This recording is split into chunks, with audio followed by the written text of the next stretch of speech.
ఇది కదా ఆఫర్ అంటే ఇప్పుడు ఎంత కొంటే అంత ఫ్రీ. విఆర్ఆ fine silver jewellery Jubilee Hills check post Hyderabad. నమస్తే, వెల్కమ్ టు సుమన్ టీవీ. నేను మీ స్వాతి. ఈ రోజు మనతో పాటు ఉన్నారు Suman TV chief editor Keshav గారు. నమస్తే సార్. నమస్తే సార్, ఈ రోజు నేను ఒక పొలిటికల్ కానీ లేకపోతే ఇంకా వేరే వేరే విషయాలు ఏమి నేను అడగదలుచుకోలేదు. ఒక మూవీ గురించి కొన్ని డీటెయిల్స్ తెలుసుకోవాలనుకుంటున్నాను సార్. ఎందుకంటే ఒక హిందీ వర్షన్లో వచ్చిన మూవీ చావా మూవీ గురించి వేరే వేరే రాష్ట్రాల్లో చాలా పెద్ద డిస్కషన్ నడుస్తుంది. అది హిందీ వర్షన్లో మాత్రమే రిలీజ్ అయింది. విజయవాడలో అసలు దాని టాపిక్కే లేదు. ఆ పేరు కూడా విన్న వాళ్ళు చాలా తక్కువ మంది ఉన్నారు. కానీ సూపర్ డూపర్ హిట్ టాక్, అంటే చాలా పాజిటివ్ టాక్ వస్తుంది. ఒక హిస్టారికల్ బ్యాక్ డ్రాప్ లో మూవీ ఉంటుంది. అది కూడా హరిహర వీరమల్లు సినిమాకి, అంటే సేమ్ స్టోరీ లాగా కనెక్ట్ అవుతుందనే టాక్ కూడా వినిపిస్తుంది.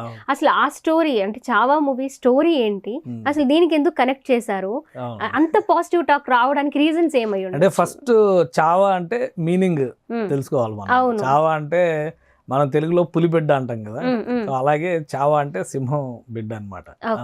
ఛత్రపతి శివాజీ మహారాజ్, మనం పేరు బాగా విని ఉంటాం. అవును సరే, ఆ సినిమాని మన ఈ హరిహర వీరమల్లు ఎలా కనెక్ట్ చేశారు? అంటే ఈ రెండింటికి ఒక సిమిలారిటీ ఉంది. ఎందుకంటే 1680లో సంభాజీ మహారాజ్ పోరాటం చేశాడు. 1707-6లో అనుకుంటే బహుశా ఇతను చనిపోయాడు ఔరంగజేబు. ఆ తర్వాత అతని యుద్ధాలన్నీ, అంటే సంభాజీ మహారాజు మరణించిన తర్వాత దక్కన్ పైన దండయాత్ర మొదలైంది. 1680 నుంచి 1700 వరకు కూడా దక్కన్ రాజ్యాలను ఆక్రమించుకుంటూ, ఇప్పుడు నేను చెప్పాను కదా, కుతుబ్ షాహీల్ని ఓడించి హైదరాబాద్లో నిజాం ఉల్ ముల్క్ని తీసుకొచ్చి ఆయన రాజప్రతినిధిగా ఇక్కడ పెట్టాడు. అక్కడ నుంచే నిజాం డైనాసిటీ స్టార్ట్ అయింది. వీళ్ళు ఔరంగజేబు ప్రతినిధులుగా ఇక్కడ చేస్తున్న అరాచకాలని వ్యతిరేకిస్తూ ఒక వ్యక్తి పోరాటం చేశాడు, సర్వాయి పాపన్న. ఆయన సర్దార్ పాపన్న గౌడ్ అని చెప్పని కూడా అంటారు. ఆయన కథని ఒక ఇన్స్పిరేషన్గా తీసుకుని హరిహర వీరమల్లు కథని మేము చేస్తున్నామని సినిమా టీము గతంలోనే అనౌన్స్ చేశారు. అతను ఇక్కడ నిజాంని వ్యతిరేకించాడు, నేరుగా ఔరంగజేబుతో కూడా పోరాటం చేసినటువంటి వ్యక్తి. అతను ఒక దొంగగా రికార్డులో రాశారు, కానీ అతను ఒక రాబిన్ హుడ్ ఆఫ్ తెలంగాణ అంటారు ఒక రకంగా. ఇక్కడ పేద ప్రజలపైన చేసినటువంటి దాష్టికాలను ఎదుర్కొనేటువంటి క్రమంలో పన్నులు వసూలు చేసి డబ్బు తరలించేటువంటి ఆ బృందాలపైన దాడులు చేసి దాన్ని మళ్ళీ పేదలకు పంచారనేది చరిత్ర చెప్తున్నటువంటి. అందుకనే ఈ సినిమా మీద ఎక్స్పెక్టేషన్స్ పెరిగినాయి. పైగా పవన్ కళ్యాణ్ ఈ మధ్య కాలంలో సనాతని ధర్మం గురించి ప్రచారం చేస్తూ దేశవ్యాప్తంగా పాపులర్ అయ్యారు. సో ఈయన ఏం చెప్పబోతున్నాడు, అందులో యుద్ధం కూడా ధర్మం కోసం యుద్ధం అని చెప్పని ట్యాగ్ లైన్ పెట్టారు ఆ సినిమాకి. టీజర్ రిలీజ్ అయింది, ఫస్ట్ సాంగ్ రిలీజ్ అయింది, మొన్న సెకండ్ సాంగ్ అయితే రికార్డ్స్లోకి వెళ్ళిపోయింది. 1 డేలో మిలియన్స్ దాటేసింది అది. సో ఇట్లాంటివన్నీ ఉండేసరికి, పైగా ఇది first pan India movie. Pawan కళ్యాణ్కి సంబంధించి 5 లాంగ్వేజ్లో ఈ సినిమాని ప్లాన్ చేశారు. చావాకున్న డిఫెక్ట్ అదే. చావా సినిమా కనుక ఇప్పుడు ఉన్నటువంటి ట్రెండ్ని అర్థం చేసుకుని ఒక 3-4 భాషల్లో చేసి ఉంటే, కనీసం 3 భాషల్లో, హిందీ తర్వాత తెలుగు, తమిళ్ యాక్సెప్ట్ చేయకపోవచ్చు, కానీ శివాజీకి తమిళకి కూడా చాలా సంబంధాలు ఉన్నాయి కాబట్టి యాక్సెప్ట్ చేసేటువంటి అవకాశం ఉంది. శివాజీ మహారాజ్ మన శ్రీశైలం అమ్మవారి దగ్గరే కదా, విగ్రహం దగ్గర ఆమె దగ్గర కొలిసినప్పుడే కదా ఆయనకి ఒక కత్తిని బహుకరించారని ఒక చరిత్ర చెప్తున్నటువంటి కథ ఒకటి ఉంది. సో ఇట్లాంటి కనెక్షన్స్ ఉన్నాయి కాబట్టి వాళ్ళు తెలుగులో కూడా చేసి ఉంటే ఇంకా ఎక్కువ వచ్చి ఉండేది. 300 కోట్లు వచ్చినాయి మొదటి 2-3 వారాల్లోనే. కాబట్టి అది ఖచ్చితంగా పెద్ద హిట్ అయి ఉండేటువంటి సినిమా. ఇప్పుడు డబ్బింగ్ వెర్షన్ ఏదో తయారు చేస్తున్నారు త్వరలో తెలుగులో. ఎందుకంటే చాలా మందికి లాంగ్వేజ్ అంతా కూడా హిందీ మరాఠీ కొంత మిక్స్గా ఉండి, అటువైపు ఏమో ఉర్దూ మిక్స్ అయ్యి ఉండేటువంటిది. ఎందుకంటే ముస్లిం కల్చరు, ఔరంగజేబు, మొఘల్స్, ఆ లాంగ్వేజ్ని అర్థం చేసుకోవాలంటే అది ఉర్దూ కల్చర్. సో అక్కడ ఒక 3 రకాల భాషల మిళితమైనటువంటి సినిమాలా కనిపిస్తుంది అది. అందుకనే చాలా మందికి అర్థం కాక ఆసక్తి లేక చూసేటువంటి పరిస్థితి. కానీ మౌత్ టాక్, సోషల్ మీడియాలో వచ్చినటువంటి పాజిటివ్ రెస్పాన్స్ వలన చాలా మంది అసలు ఈ సినిమాలో ఏముంది చూడాలనేటువంటి ఇదిలో, త్వరలో తెలుగులో వస్తే కనుక అది ఇంకా అటెన్షన్ క్రియేట్ చేస్తుంది. రాకపోయినా ఈ Harihara Veeramallu different story. So ఆ సినిమాతో కనెక్ట్ చేసుకుని ఫస్ట్ సాంగ్ మంచి టాక్ వచ్చింది, సెకండ్ సాంగ్ హిట్ అయింది. ఆల్రెడీ టీజర్ వచ్చినప్పుడు కూడా చాలా మంది అద్భుతంగా ఉంది అని చెప్పిన ఎక్స్పెక్టేషన్స్ పెరిగినాయి. సో ఈ సినిమా కూడా ఆ స్థాయిలో ఉంటది. అంటే మన సన్స్ ఆఫ్ ద సాయిల్, ఈ భూమి పుత్రులు వాళ్ళ అణిచివేత పైన చేసినటువంటి ప్రతీకార దాడులు ఎలా ఉన్నాయి అనే దానికే ఈ సినిమాలు సజీవ సాక్ష్యాలు అనమాట. మనం ఎలాగో చరిత్ర పుస్తకాలు చెప్పట్లేదు కదా, కాబట్టి ఈ సినిమాలు చూస్తే అన్నా కొంత కనెక్ట్ వస్తుంది. అంటే సినిమా మొత్తం కరెక్ట్ అదే అని చెప్పని మనం చెప్పాల్సిన అవసరం లేదు. బట్ సినిమా చూసినాక వీళ్ళు ఎవరు, ఎందుకు చనిపోయారు, ఈ దేశాన్ని ఎందుకు ఇంతలా ప్రేమించారు, ఒక్కసారి ఒక 5 నిమిషాలు ఇంటర్నెట్లో బ్రౌజ్ చేస్తే చాలు, చాలా డేటా వస్తుంది. Okay. ఇదివరకు లేని వెసులుబాటు. ఇదివరకు అవును. ఏంటంటే వాళ్ళ గురించి తెలుసుకోవాలంటే ఈ లైబ్రరీకి వెళ్ళి పుస్తకాలు పుస్తకాలు వెతుక్కోవాల్సి వస్తుంది, లేదా తెలిసిన వ్యక్తుల దగ్గర నుంచి మనం తెలుసుకోవాల్సి వచ్చేది. ఇప్పుడు మీ చేతిలోనే మొబైల్ ఫోన్ ఉంటుంది కదా, 2 నిమిషాలు సర్వాయి పాపన్న ఎవరు అని చెప్పని సెర్చ్ చేస్తే డేటా వస్తుంది.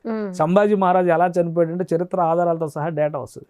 కాబట్టి అవి చూస్తానికన్నా కనీసం ఆ ఇన్స్పిరేషన్ కన్నా ఈ సినిమాలు చూడాలి. పిల్లలకి, నెక్స్ట్ జనరేషన్ పిల్లలకి తెలియాల్సినటువంటి కథలు ఇవి. సో వాళ్ళ వర్షన్ కొంతమంది అనొచ్చు ఇది 2 మతాల మధ్య చిచ్చు, వాస్తవం ఎప్పుడు కూడా అలానే ఉంటుంది, కఠినంగా ఉంటుంది. వాస్తవంలో ఏది వాస్తవం అని తెలుసుకోవాలి. ఔరంగజేబు ఆయన తండ్రిని జైల్లో పడేది. షాజహాన్ చాలా గొప్ప చక్రవర్తి, తాజ్మహల్ కట్టించాడని మన చరిత్రలో చదువుతాం. ఆయన చివరి జీవితకాలంలో 8 ఏళ్ళు జైల్లో పడేశారన్న విషయం తెలియాలి కదా జనాలకి. ఔరంగజేబు ఆయన కాదు, వాళ్ళ అన్న దారా షికా అనేటువంటి వ్యక్తిని షాజహాన్ రాజు నా తర్వాత వీడు చక్రవర్తి అని చెప్పి అనౌన్స్ చేసినటువంటి వ్యక్తిని తల నరికి ఆయన సోదరులందరినీ చంపి సింహాసనం ఎక్కాడన్న విషయం అది అబద్ధం కాదుగా, చరిత్రలో ఉన్నటువంటిదే కదా. ఇవన్నీ తెలియాలి కదా జనాలకి. అంటే సొంత వాళ్ళని చంపి బ్లడ్ బాత్ అనమాట సింహాసనం ఎక్కినటువంటి చక్రవర్తి మొఘలుల్లో ఇతనే. సో మిగతా వాళ్ళే కూడా కొన్ని కథలు ఉన్నాయి, బట్ ఏంటంటే ఇతను చాలా నొటోరియస్గా, అందుకని అంత స్ట్రాంగ్ పదాలు వాడాల్సి వచ్చింది. అట్ ద సేమ్ టైం అప్పటి వరకు మొఘల్ చక్రవర్తులు అక్బర్ ఉన్నాడు, ఈ ఇలాహి అనేటువంటి ఒక మతాన్ని స్థాపించి అన్ని మతాలు ఒకటే అని ఇస్లాం హిందూ ఐక్యత కోసం ప్రయత్నం చేశాడు. కానీ ఇతను అందరికంటే ఇస్లాం చాలా గొప్పదని చెప్పాడు. అది చాలా వాస్తవం. మిగతా ఇతని హయాంలో ధ్వంసమైనటువంటి మందిరాలు ఎక్కువ, అక్బర్ వాళ్ళ హయాంలో వాళ్ళు ఎంతైతే కలపాలని చూసారో ఇతను అంత విభజిస్తూ పోయాడు. అందుకనే మొఘల్ సింహాసనం ఔరంగజేబు తర్వాత పతనావస్థకి వెళ్ళిపోయింది. ఆ తర్వాత వచ్చిన రాజులు ఎవరో కూడా నిలబడలేకపోయారు. చివరికి బ్రిటిష్ వాళ్ళు కూడా ఊరికే వాళ్ళని అలా నామకే వాస్తే పెట్టి వాళ్ళ పేరుతో వీళ్ళు పరిపాలన చేశారు. చివరి చక్రవర్తిని తీసుకెళ్ళి కూడా మ్యాండలే జైల్లో, బర్మా జైల్లో పడేశారు చివరికి. సో అటువంటి పరిస్థితులు. ఇంకొకటి ఏంటంటే చావా సినిమాలో అర్థం చేసుకోవాల్సినటువంటి విషయం, ఈ దేశ చరిత్రలో మొదటి స్వాతంత్ర సమరం అంటే 1857లో జరిగినటువంటి రివోల్ట్ గురించి ఎక్కువ మంది మాట్లాడతారు. కానీ వాస్తవానికి శివాజీ మహారాజ్ లాంటి వాళ్ళు దానికంటే 100 ఏళ్ళు 150 ఏళ్ళ ముందర పోరాటాలు చేశారు వాళ్ళు. అసలు ఈ దేశాన్ని ఎవరి పణం కానివ్వమని అడ్డం నిలబడినటువంటి వ్యక్తులు. కాబట్టి వాళ్ళ గురించి తెలుసుకోవాలి. 1857 తిరుగుబాటు కూడా డల్హౌసీ తీసుకొచ్చినటువంటి రాజ్య సంక్రమణ సిద్ధాంతం అంటారు కదా, డాక్ట్రిన్ ఆఫ్ ల్యాబ్స్, మీకు వారసులు లేకపోతే మీ రాజ్యం బ్రిటిష్ వాళ్ళకి చెందుతుంది అనే అనేటువంటి సిద్ధాంతానికి వ్యతిరేకంగా వచ్చినటువంటి పోరాటం కానీ, దేశం మొత్తం మాది, మా దేశంలో మీ పాలన చల్లదని చేసిన పోరాటం కాదు. అది మనం అడాప్ట్ చేసుకున్నాం అలాగే. కానీ దానికంటే ముందు అసలు ఈ దేశం ఇంకొకటికి తల వంచదు అని అలెగ్జాండర్ పోరాటం కోసం వచ్చినప్పుడు మౌర్య చంద్రగుప్తుడు ఎలా అయితే అడ్డం నిలబడ్డాడో, పురుషోత్తముడు ఎలా అయితే పోరాడాడో జీలం నది తీరంలో, ఆ పాకిస్తాన్ సరిహద్దులో ఇప్పుడు ఉంది కదా, అక్కడి నుంచే అలెగ్జాండర్ వెనక్కిపోవాల్సిన పరిస్థితి వచ్చింది కదా. ఆ తరహాలో దక్షిణాపదానికి అడ్డుపడినటువంటి మహారాజులు ఈ దేశ బిడ్డలు శివాజీ మహారాజ్, సంభాజీ మహారాజ్. అందుకనే చావా ప్రతి ఒక్కరి గుండెని అదిమి పట్టుకుంది. సార్ ఇప్పటి వరకు తెలియదు చాలా మందికి, మన విజయవాడలో తెలియదు అని చెప్పాను సార్ నేను.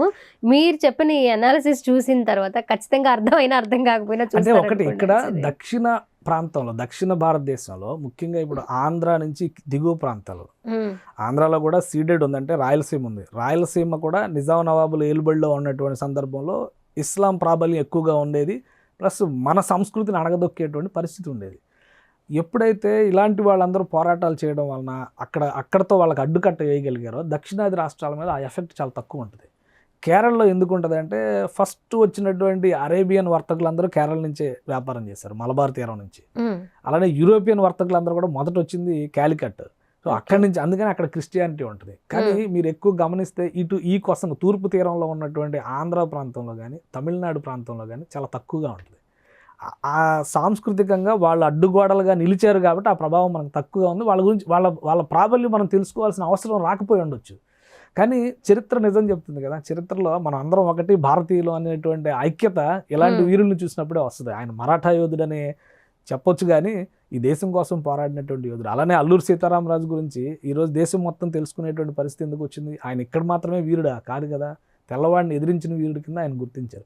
కాబట్టి ప్రతి ప్రాంతానికి ఒక ప్రత్యేక ఉంటుంది, ప్రతి ప్రాంతానికి ఒక సమరయోధుడు ఉంటారు. వాళ్ళని గుర్తించాలి. వాళ్ళని గుర్తించి భవిష్యత్ తరాలకు కనుక చెబితే ఈ భూమి గొప్పతనం, ఈ సంస్కృతి గొప్పతనం, మన వారసత్వ గొప్పతనం తెలుస్తుంది. అది తెలుసుకునే ప్రయత్నంలో భాగమే ఈ Chhaava movie. Okay sir, thank you so much. Suman టీవీలో మీ పర్సనల్ అండ్ బిజినెస్ ప్రమోషన్స్ కోసం కింది నెంబర్కి కాంటాక్ట్ చేయండి.